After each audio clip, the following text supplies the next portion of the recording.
genocide. Sick from water, sick from air. Making money, they don't care. Caesar shit, force of air. Fuck them back, it's only for they bomb.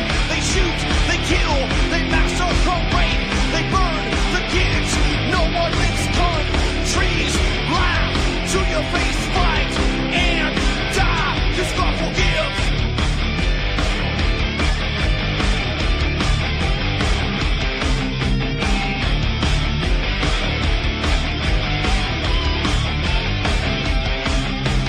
Selling lies and buying time, killing people next in line. Lower class and social side, they don't matter, genocide. Sick from water, sick from air. Making money, they don't care. See their shit, force of bear. Fuck them back, that's only fair. They bomb, they shoot, they kill, they massacre, rape.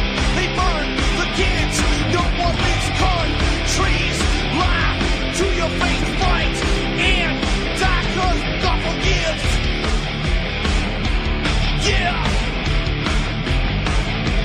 Coming back around again.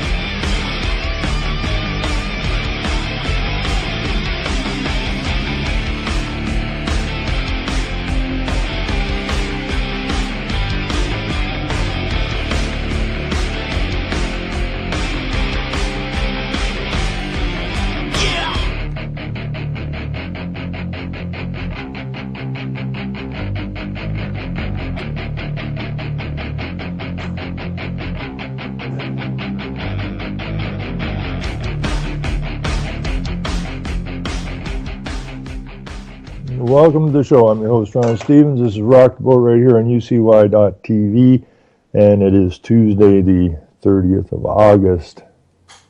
And we got one more day to go, and then we are heading into September.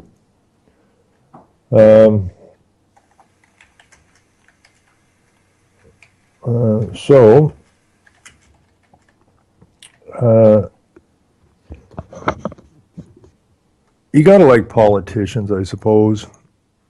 I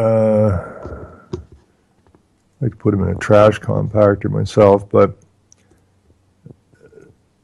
what I don't get, I'm hoping that this story, it seems to be helping people think a little bit. Here in Ontario, we have the Liberals, which would be the Democrats, and we have the Conservatives, which would be the Republicans, and then we have the Greens and the NDP, the New Democratic Party, which is another socialist party. But the two main parties, as always, are the Liberals and the Conservatives, as they duke it out between elections, and they fight like hell for your vote during an election, and they're going to change your country or your province or your state for the better. Never seems to happen, does it?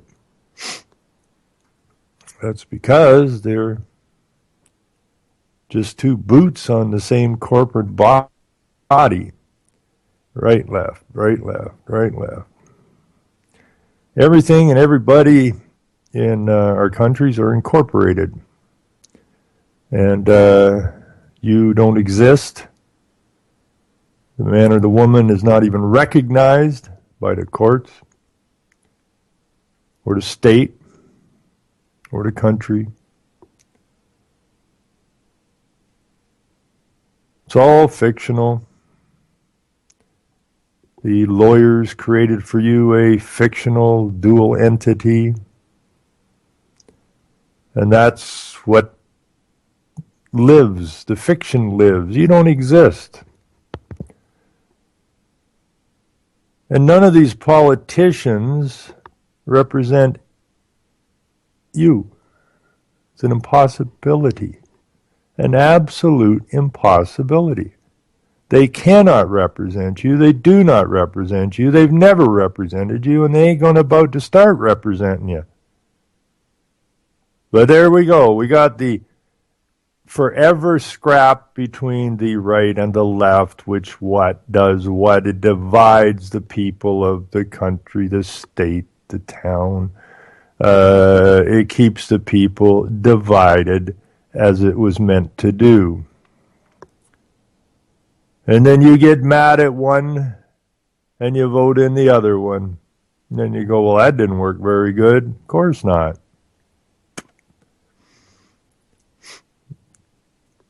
They just keep marching with the corporate agenda.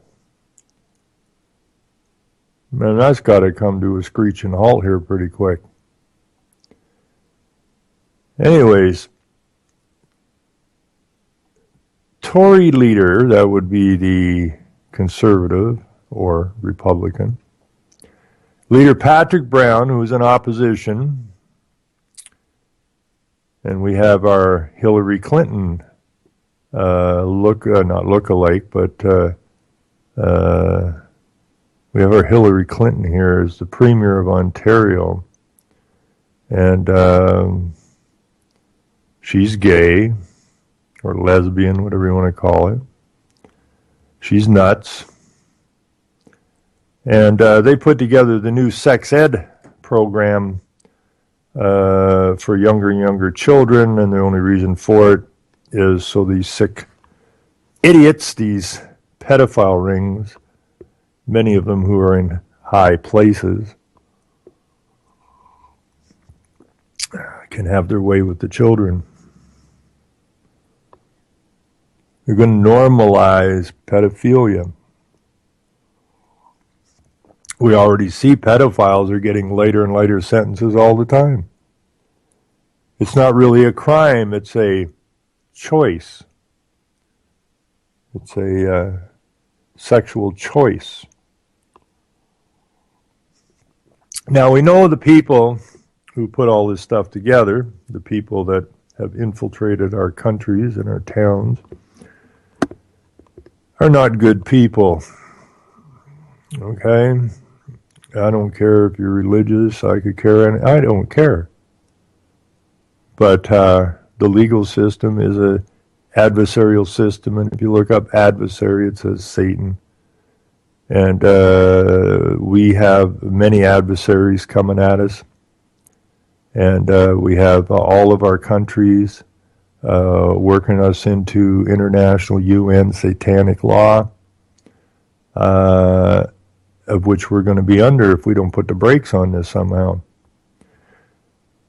So here in Ontario, we had the cheapest hydro rates. Now we're right at the top end of the most expensive hydro rates in North America. They're pissing money out the door and out the window like there's no tomorrow because, hell, we're on the hook for it, not those leaders. How is it can you be a leader and not be responsible for anything you do? How is that a leader?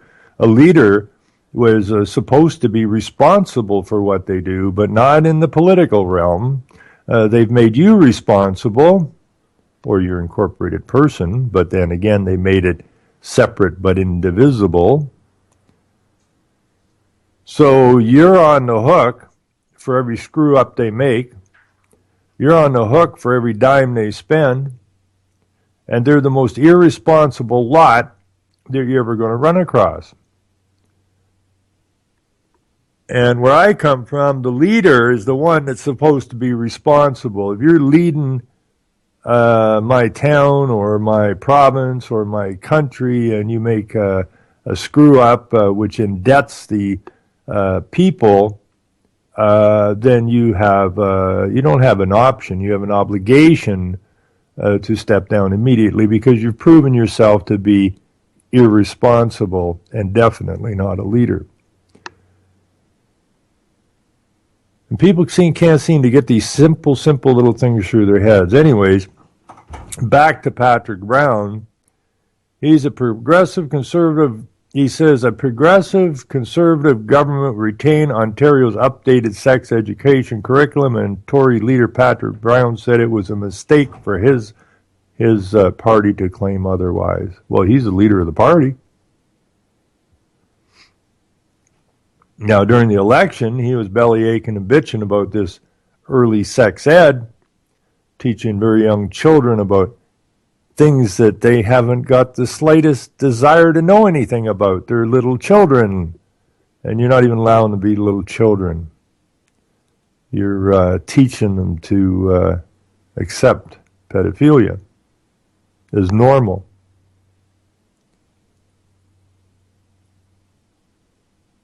Now, 40 years ago, if they'd tried this, it wouldn't have went anywhere. But they do all this stuff very incrementally. And And then when people get weaker and weaker, then they start bringing this garbage in, and then they claim it to be normal. And then they put up incidences of, maybe Kansas is doing it or something, or maybe Czechoslovakia is doing it. It's always just the just-like syndrome. But the just-like syndrome always comes out of the United Nations. And their gang of satanic twits. So the progressive conservative people, those who would vote conservative because they're mad at the liberals, and they've pretty much trashed this province now. So the conservatives in the election, they don't want to see any more renewable energy put in. They don't want this sex ed thing going on. Yada yada yada yada. They lose the election. They flip their story right around. Now, the funny thing is not funny. It's not funny at all. Here in Ontario, the gentleman who was one of the spearheaders and a major player in this, creating this sex ed curriculum for these young children, just happens to be a pedophile. And he was proud that he had sex with all of his daughters at the age of when they were 12 years old, and he's sorry he hadn't started earlier. This is one of the guys that was helping to put this sex ed program together. Now, Patrick Brown knows that. He knows that this is about pedophilia. He knows one of the head guys that was involved in this was messing with his daughters. But then he turns around and says, oh, he made a mistake. He shouldn't have said what he said. I believe it's important to admit mistakes when they happen, he says. It was a mistake for a letter to go out to Scarborough River voters saying that I would scrap the updated curriculum, Brown wrote in an opinion piece for The Star, which is a liberal paper. This is not my view. This is not what I will do. In fact, the opposite is true, and I apologize. I strongly support an updated curriculum that takes into account changing attitudes and in the world in which the children now dwell. They're being asked to understand challenging topics in ways their parents were not. It is important to have sex education to combat homophobia and raise important issues like consent, mental health, bullying, and gender identity. The world has changed, and so should the curriculum. Brown, you ought to just go back and maybe jump off a high building, because you're really, truly pathetic. But what people don't seem to understand what's going on here, this is the UN agenda. These politicians are puppets. They've always been puppets. They'll always be puppets until we change things. They do as they're told to do. Now, he spews this off that changing attitudes, we have to take into account changing attitudes. Well, who changed the attitudes? The propaganda machine of the globalists changed the attitudes. That's who changed the attitudes. Turn on your TV. Whatever you're watching today will show up in politics down the road. They use the media, they use the music, they use the sports to soften people up to an attitude that they say this is wrong. And once they sit in front of their TVs and watch all this garbage that's on the TV, it becomes normal. It's normalized. And then it goes through the political system. And it's not a mistake how they do it.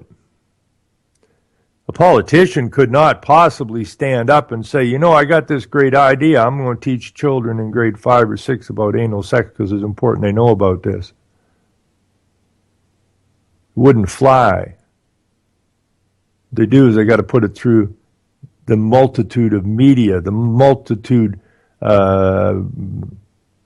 pieces of the propaganda machine. They start off slow, and then they work it up, and pretty soon you got people protesting in the streets, and we want change. And then you got these jackass politicians in the legislature who pass these ridiculous laws, rules, regulations, and make it normalized.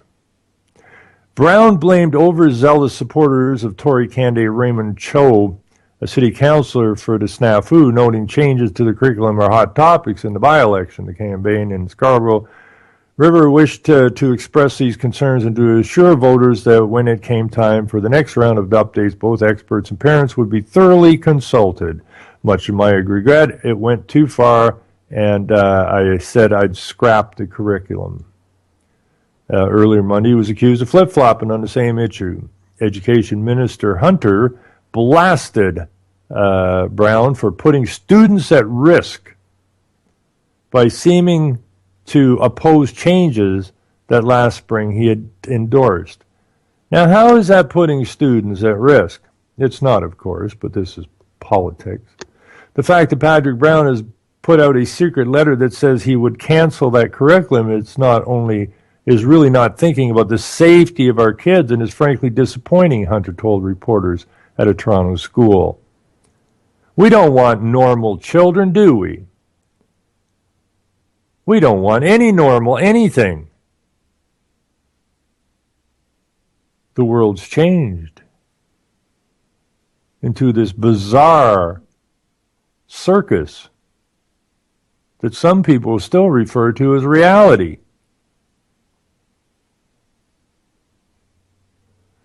He goes on, it's a matter of fact, Patrick Brown saying whatever he needs to say to to advance his political agenda. He's flip-flopped on this issue. I'm not sure what people can trust. Well, they certainly can't trust a politician. Now, can they?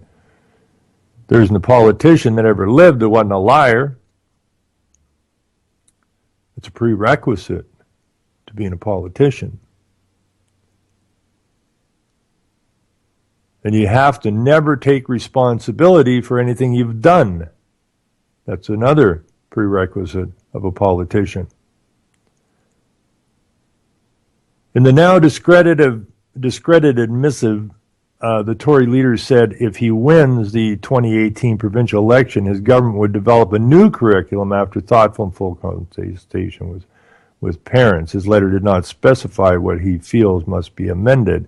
Premier, the muff diver Kathleen Wynne, last year pushed through the first update to the curriculum since 1998, an era that predated Google, Facebook, Snapchat, Instagram, and Twitter, as well as legalized same-sex marriage. That's how far behind we were here in Ontario. But the revamped syllabus includes grade 3 students learning about gay and lesbian relationships. Grade 6 students are being told about masturbation and gender expression. Apparently there's some 52 different gender expressions now. And those in grade 7 being warned of the dangers of sexting. But some social conservatives oppose the new course, claiming there are instruction manuals on masturbation, anal, or oral sex that undermine their religious beliefs. The Browns' U-turn outraged evangelical leader Charles McVety, who had been a key Brown supporter during the 2015 election contest. It is always sad to see a politician be deceitful, but it is especially troubling when he is so brazen that he will flip 3 times on the same issue, McVety said Monday night. We have been used, deceived, and betrayed. For the sake of our children, Patrick Brown must step down and allow a principled, trustworthy person to lead the party. But that won't happen. Because politicians are not principled and they're not trustworthy. It is unclear if the kerfuffle will help or hinder the Tories as they strive to win a seat that had been held by Liberal Bas Balkensoon, doesn't sound like a European name to me, who resigned suddenly and without explanation in March. I'll have to check him out. He's probably a pedophile. Cho is trying to take the riding for the Tories against the Liberal Paragal Thiru. Doesn't sound like a European name. York Region Transportation Planner and NDP School Trustee Nathan Shan. Doesn't sound like a European name there either. Weighing on Brown's letter, Shan emphasized that our first priority must be to protect safety, health, and well-being of the students. That is why it is time to update the health and physical education curriculum to ensure it will keep kids safe and provide appropriate resources to teachers and parents, he said in an email Monday.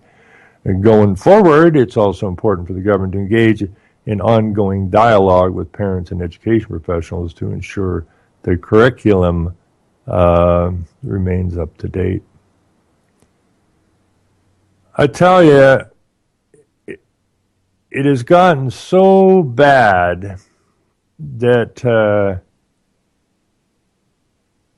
there's nothing normal here going on at all.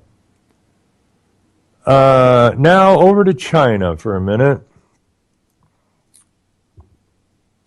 Apparently, our Mr. Pride parade boy has landed in China, and I think we ought to build a wall around here called the Canadian Wall, and keep him the hell out. We could fashion under the Great Wall of China or something, you know. Oh God, I'm going to puke. More than 4 decades after his father first began paving the way in the 70s, Prime Minister Justin Trudeau arrived in China early Tuesday to begin his first official visit there, with both countries keen to forge ever stronger economic ties. Trudeau, traveling with his lunatic wife Sophie Gregory Trudeau and 7-year-old daughter Ella Grace, said last week he hopes the visit provides the opportunity to reset the relationship between the two countries. China, the world's new economic powerhouse, sees the dawn of a new Trudeau era in Canada as an opportunity to strengthen ties between the two countries, Chinese ambassador, whatever his name is, said in an interview last week. Canada's relationship with China under Stephen Harper government was at times inconsistent. Many experts say historically low acknowledged China has had a warmer connections with Canada's Liberal-led governments. Indeed, the Chinese consider Jean Chrétien era of the 1990s as the golden years in their business dealings with Canada, he said. That just happens to be when all their factories left and went to China. The reason they went there was because the political friends of the business, the corporation people, decided that they could make more money with cheap labor in China than they can here. And so just like every other Western country, we've had our manufacturing sectors gutted out. It goes on, nor has the country forgotten how Trudeau's father, Pierre Trudeau, was among the first Western leaders to recognize New China when he established diplomatic ties in 1970, later becoming the first Canadian PM to travel there in 1973. Now, I believe Nixon was over there. And, who set all this stuff up? The Rockefellers. And I know Power Corp, who trained our prime ministers, was into China early with the Rockefellers. Morris Strong, Rockefeller Bumboy, and UNEP, and Mr. Green. Thankfully, he's dead. All working together to undermine their home countries. But all these people consider themselves to be internationalists. They're all corporatists. And they don't give a damn, never did give a damn about the people in their own lands. These guys are power crazy. So these people that we're supposed to be our leaders are actually the enemy. The Liberal Levin, however, has at least one former Harper, that's conservative, cabinet minister crying foul. Jerry Ritz, a former agriculture minister and veteran of some 15 trips to East Asian country, said he laughs out loud when he hears Trudeau describe a chill in Canada-China relationship. And it's true because during the Harper or the conservative/Republican era, the number of politicians that went to China was astronomical. And all the way down to the local level of the mayors of the towns and cities, small towns even. What the hell is the mayor of a small town doing going to China other than as part of a setup? And we're going to pay dearly for it. Rich suggested that there's still room for Canada to forge a free trade deal with China, even though government officials have played down any notion such a deal could be on the table. An online poll conducted in June and July, commissioned by the Asia Pacific Foundation of Canada, 46% of respondents said they would support a free trade agreement, compared with 36% in a similar 2014 poll. The exact same percentage, let's see, what we got here? His itinerary, Trudeau's itinerary, will be packed with business-related meetings as well as the G20 Leaders Summit. And the G20, remember, the G20 was set up by, I forgot his first name now, Geithner and Summers. This G20 was not a bunch of, it was not 20 leaders came together. It was a couple of guys started a company. And these guys all joined it. It's all financial shit. Because the leaders don't have a clue what's going on. I mean, they're puppets. They don't know anything. So there's going to be a G20 leaders summit between August 30th and September 7th. He will make stops in Beijing, Shanghai, and Hong Kong. All the while, he will have to navigate several outgoing irritants. In his meeting with Zhou Enlai, Trudeau is expected to discuss a dispute over Chinese rule changes that could affect Canadians' multi-billion-dollar canola exports.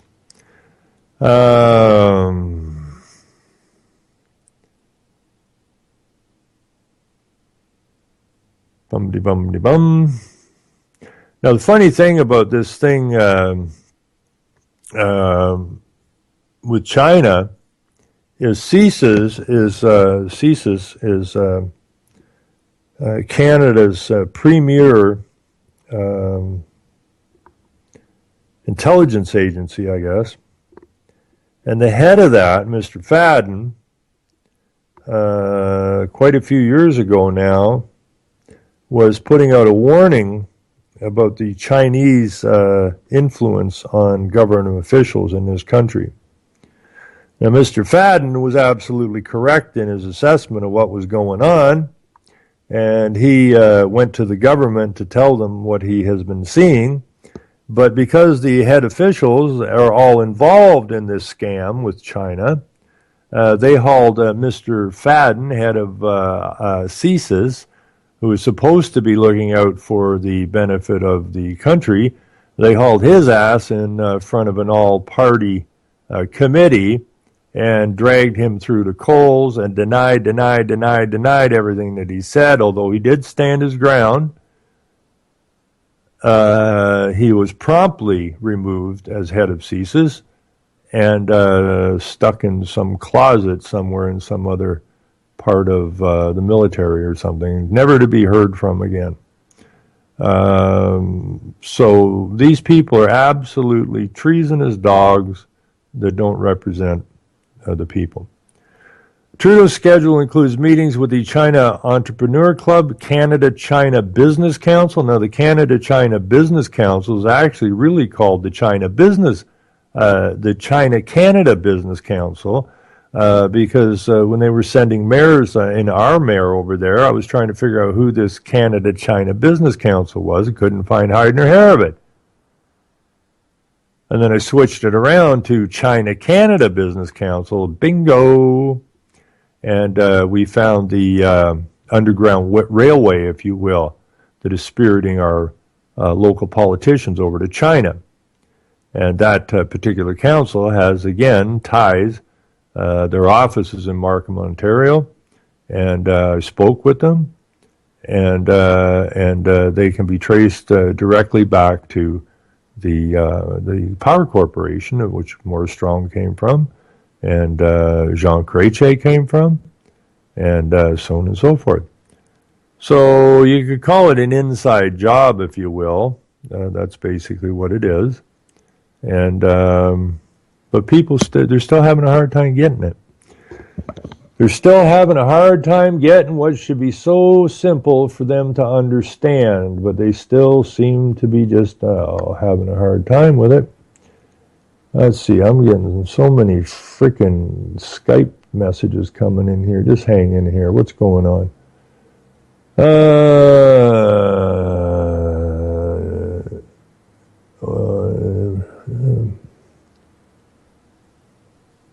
I don't.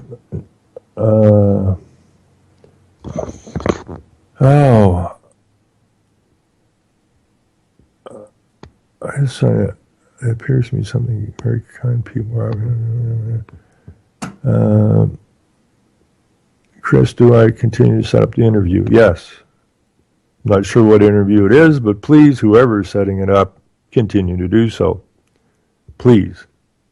I'll talk to you after the show. I'll give you a call, Chris, because I know you sent me a pile of emails, and I got a pile more from a bunch of different people here. So where are we going to go from here? I was talking to a gentleman last night from Wingham, Ontario, who there's a blog out there or something that's called the Wingham Free Press, and these guys are taking their local council to task pretty hard, and I guess the gentleman I was talking to last night got arrested for trying to film a council meeting, even though he had shut his camera off. The story goes he still got arrested.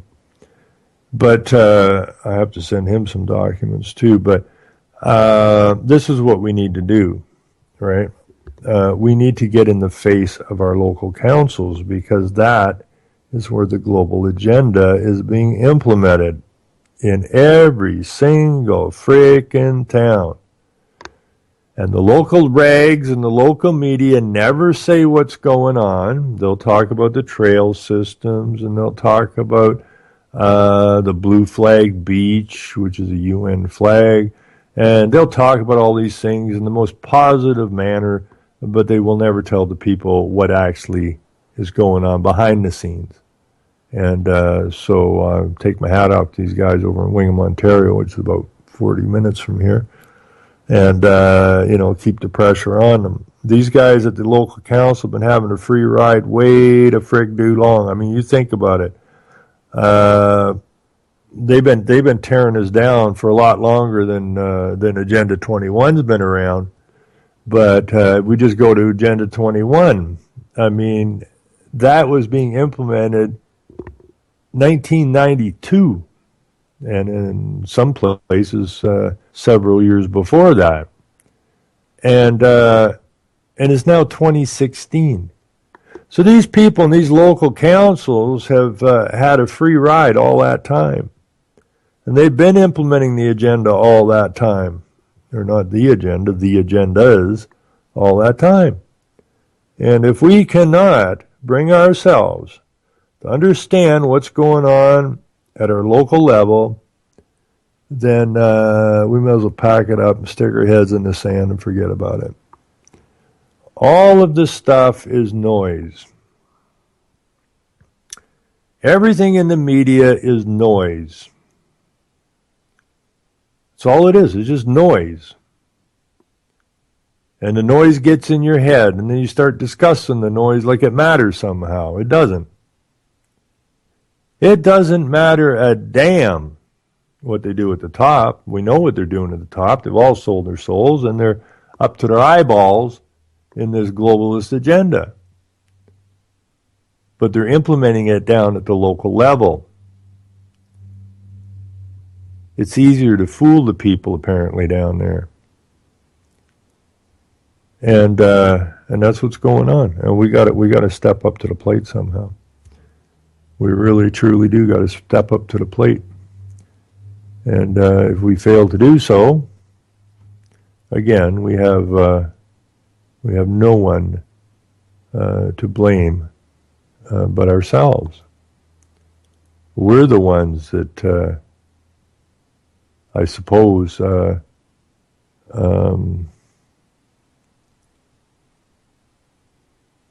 we're not being responsible. If we were responsible, we would be in their face. This is interesting. If you're out and about this weekend, and it is the long weekend here in Canada coming up, OPP to conduct distracted driving campaign over Labor Day weekend. Now, it used to be just they would do a drinking and driving, and they would do a seatbelt thing, but now they're doing distracted driving.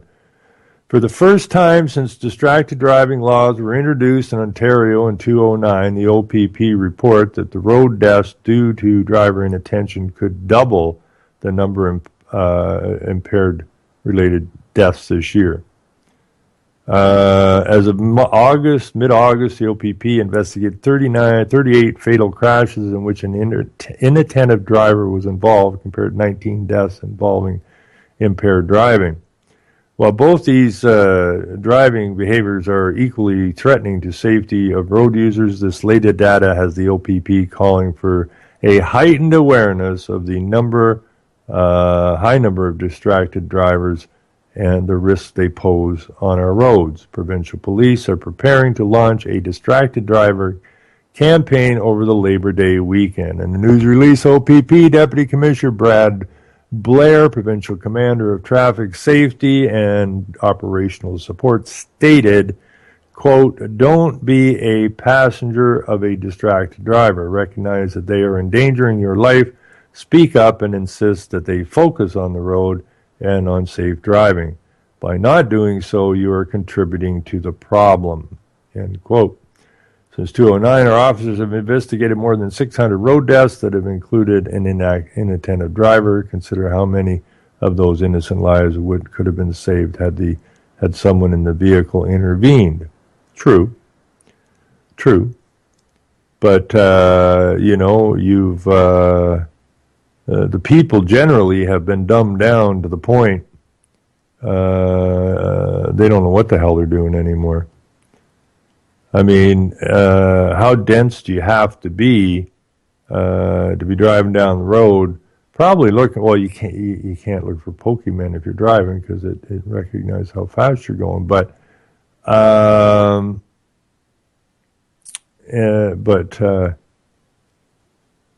people have just become basically stupid. And but that's what the government wanted. That's what the internationalists wanted. Globalists want you stupid. So now they made you stupid. Now they're going to give you a ticket for being stupid, I guess. Which, I don't know how anybody can be in a vehicle and not notice that they're on a road, So maybe these self-driving cars, maybe that's a good thing. Who knows? That's just getting so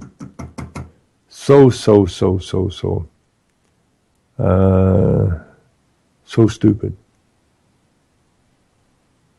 Let's see here. I guess we're not going to put postal strike. Yeah, I'm not going to talk about. The only reason I brought up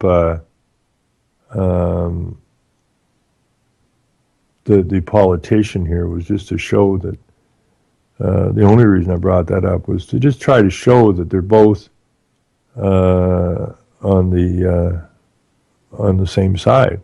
They're boots of a corporate body, and that's all they are. And if you're waiting for a politician to save your butt, then I don't know what you're going to do about it. I mean, you just got to come to grips with it. You've been scammed. I mean, all you got to do is look at it. Why have you got a right left in the first place, other than to keep the people divided? You know, you don't need a right and left. There should be no political parties. That was one thing I brought up when I ran in the provincial election in 2007. What do we got parties for? We don't need parties. What we need is a group of people working for the benefit of everybody else. Not, vote this party, vote that party. What we need to do is we need to go and find the best man or woman, the most capable in our own local neck of the woods, and send them to the Parliament. And together they will figure out what our resource base is, what we can move, where we can move it to, what we can manufacture, what we can't manufacture, how we're going to improve health care, how we're actually going to put some knowledge into the school system would be a good idea.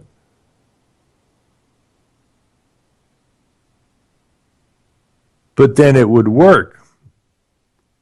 And that would put the power in the people, and the people will never, under this two-party system, ever get anywhere close to having any power. It's been going on so long, you'd think somebody would say, hold it, hold it, hold it, hold it, hold it. Why do we have two main parties? Which are basically usually saying the opposite of the other. Now, figuring most of these elections tend to be relatively close, you've divided the population against each other. Hi, I'm a Democrat. No, I'm a Republican, boy. I just did that because Democrats seem to be more limp-wristed than the Republicans or the conservatives. But the fact is, the nations are divided. It's not by accident they've been divided. Not by accident they set up a right and left right coming out of the gate. So they've deceived us all these years. And it's time we come to terms with it, and it's time that we are not going to put up with it anymore. We have to get back to law. We have to get back to where the man and woman are actually responsible. Not responsible for some fictional entity. Not an agent for some fictional entity. That's the legal system. The fictional system. The conceptual system. The mind system. That has nothing whatsoever to do with reality. But there's no money in law for these guys. Okay? There's just no money for them. They would have to go get a job. And they would just as soon sit around pushing papers for no consequence and take your labor and put it in their pocket. So all we got to do is get back to law, scrap the political party, period. And basically what you're going to have is a council of the people. And they'll work together. And the people, not the Congresses, not the Senates, will be the safeguard. because the power then is directly in the hands of the people. And if any one of those people on the council is looking like they're doing something nefarious, you have the absolute right, without a civil war, to haul them out of there because they're on contract. And if you're not responsible or you're not capable of the job, then sorry, you're out of there. Just like anybody else. If I hire somebody and it turns out they're incompetent, I'm not going to pay them for 4 years. You're down the road. You told me you were capable of doing the job. You are not capable of doing the job. You deceived me. And you're gone. Next. That way the people have the power. The people have never had the power. You know, when tyranny comes, you're supposed to go in there and rip these guys out of there by the scruff of the neck or shoot them. But if we had a proper government of and by the people, which was not ever in the United States, there was no government of and by the people in the United States. The United States was started as a corporation and remains a corporation, just like Canada.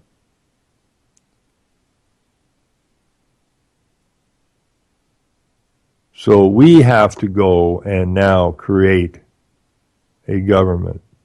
And if any, I hear people up here in Canada, and there's probably people in the United States going, you know, we're starting a new party, the direct election party, or whatever the hell it's called, all of these parties. Well, to those people, I say you're either a player for the UN or you're an idiot. Parties do not work. Parties destroy the nation. Parties separate and divide the people of the nation. Therefore, there shall be no parties. There shall be no conflicting right and left. There were people who come to the table with one goal and only one goal, and that is how do we make our nation self-sufficient for our people. That's it. That's the only goal that needs to be dealt with. But the people have to get involved in it. You can't just sit there and watch the TV, go to the ball game, and ignore everything. You can't do it. Or this nonsense will continue to get worse.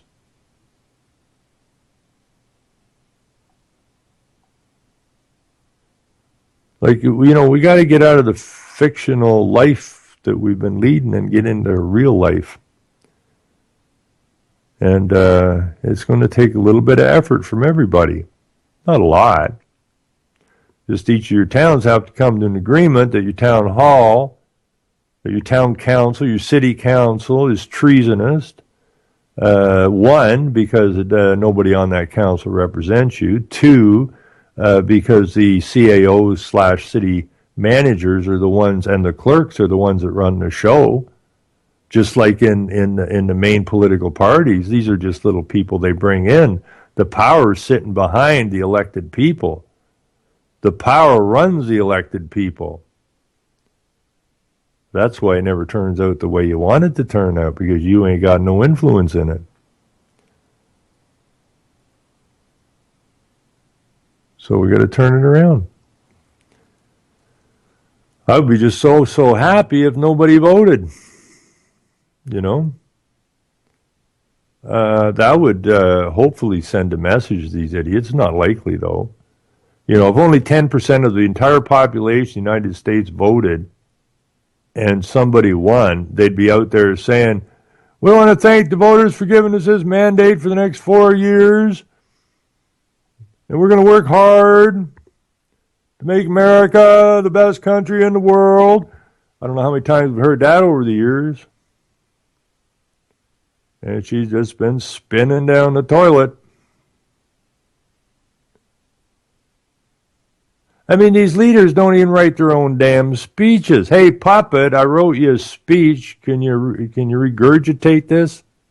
You can't? Well, how about we put a teleprompter? Could you read even? Hey, puppet boy, can you read? Well, a little bit. Fine. Then we'll put it up on a teleprompter. Try reading it. But you don't have any thoughts of your own, okay? Because we pull the strings here. We write your speeches. We tell you what to say. We tell you what to do. We tell you what to sign. And you will do so. And you call that a government?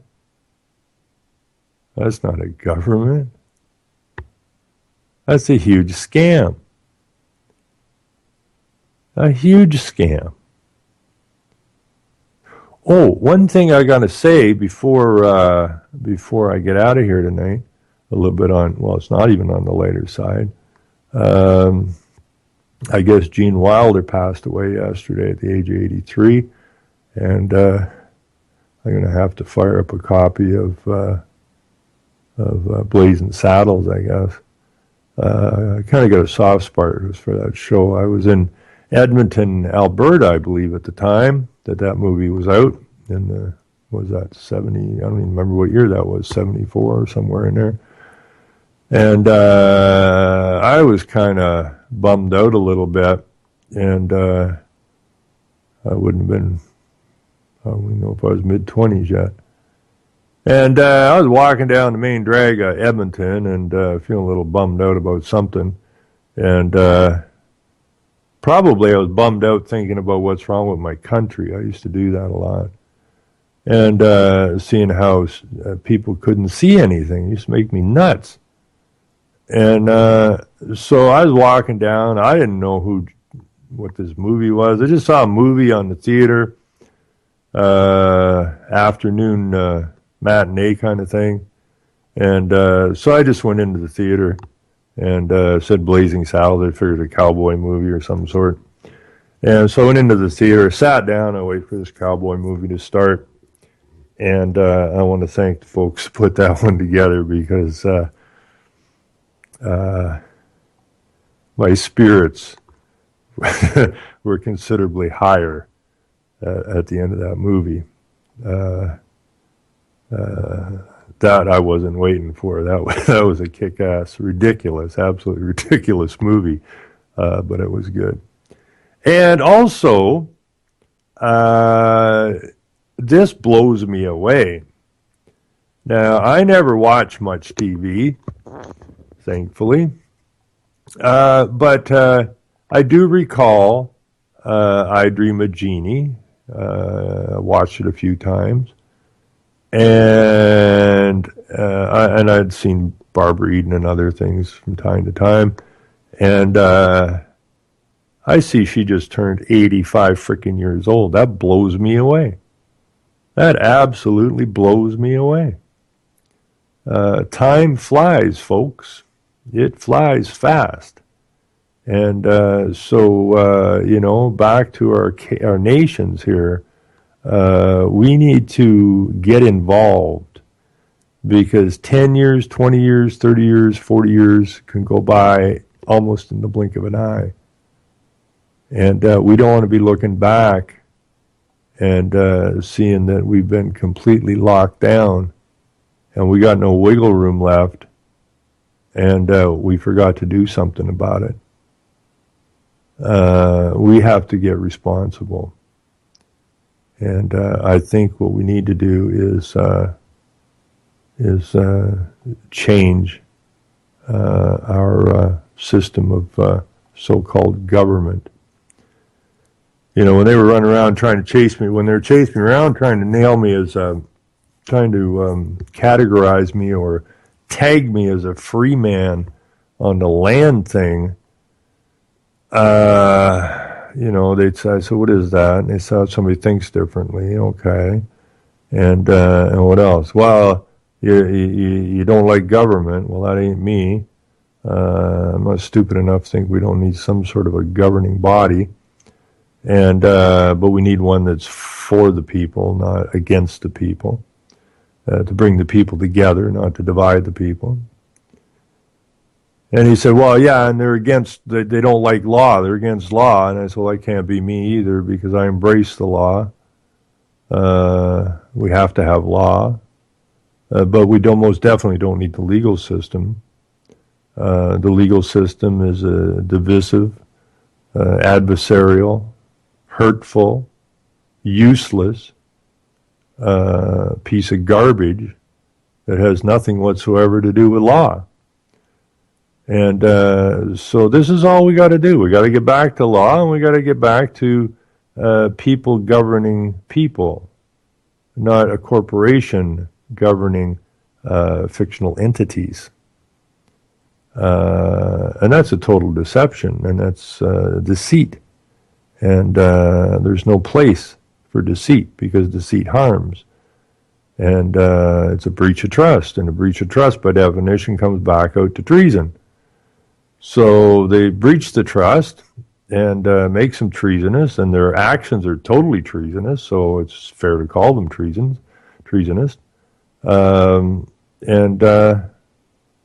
We just got to get to it. And like I keep saying, the only place you really can get to anything is at the local level. Because that's where you live. You can't do nothing about what's going on in China or Syria or Venezuela or anywhere else. These are all places being destroyed by our so-called governments. And for the reason of trying to build our New World Order. And the New World Order requires the death of the nation states. So if you understand that, what's going on, what your politicians are doing is, without a doubt, working very diligently to destroy your nation. Now, why would we put up with that? We ought not to put up with it. And I think as we go forward, we won't put up with it. I put a post in my, I got about half a minute here. I put a post in my Facebook, which is Rockboard Radio Facebook, I guess. And I found two flags tied together or seamed together. One is the United Nations flag and one is the Israeli flag. And I just put a little note in there that it took 2 world wars and deaths of hundreds of millions of innocent people in order to create Israel and the United Nations, and that they are in fact partners in crime. And I'm absolutely astounded some of the ridiculous freaking comments I'm getting that Israel and the Vatican and DC and that, they're all evil, but not Israel, not Israel. Why are you talking about bad about Israel? I mean, how stupid are people? Okay? Hundreds of millions of people were killed for the specific purpose of creating the United Nations and Israel. Israel's been bulldozing people's houses for decades and killing people and segregating people, but somehow Israel is a good guy. How daft are people? And we're out of time. Have a great night, everybody, and we're back here Thursday night at 7 o'clock, same time, same place. Have a great night. Killing people next in line, lower classes, social slime, they don't matter, genocide, sick from water, sick from air, making money, they don't care, Caesar shit, force of air, fuck them back, it's only for they bomb, they shoot, they kill, they massacre, rape, they burn the kids, no one thinks countries, lie to your face, fight, and die, cause God forgives.